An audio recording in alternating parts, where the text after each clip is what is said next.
মা দেখো দেখো তোমার জন্য কিনে আইছে। কি নিয়ে এসো আমার জন্য? কোথায় পাইলে মধু? তুমি তো স্কুলে গেলি। 5 টাকা দামের টিকিটটা বেচলাম। ও বাবা, ওটা আবার কি?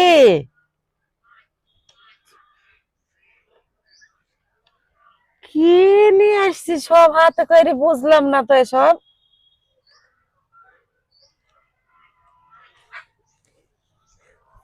ও বাবা, আবার কি পরে দিচ্ছি? কিসের কি মধু, এটা তো বুঝলাম না কিসের কি।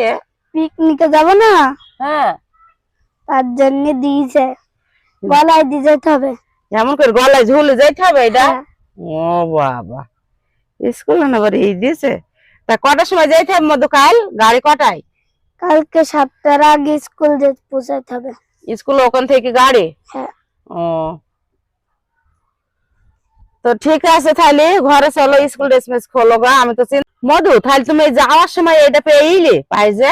হ্যাঁ, ক টাকার টিকিট কেটে এলে? 5 টাকার। ও, ভালোই হয়েছে শোনা, তোমার এটাই করি মেলা কিছু খাওয়া হবে, শুকনো জিনিস, পেঁয়াজ বড়া, চপ, সিঙ্গাড়া, যা কিছু নিবা এটাই করে খাবা, সুন্দর লাগবে খাইলে।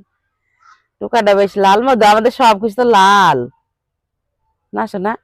মধু ছাল চলো, জিনিসটা ভালো নিয়েছ, উপহার দিলে, তাহলে ড্রেস মেস খোলো গা, চলো ঘর চলো, আসো।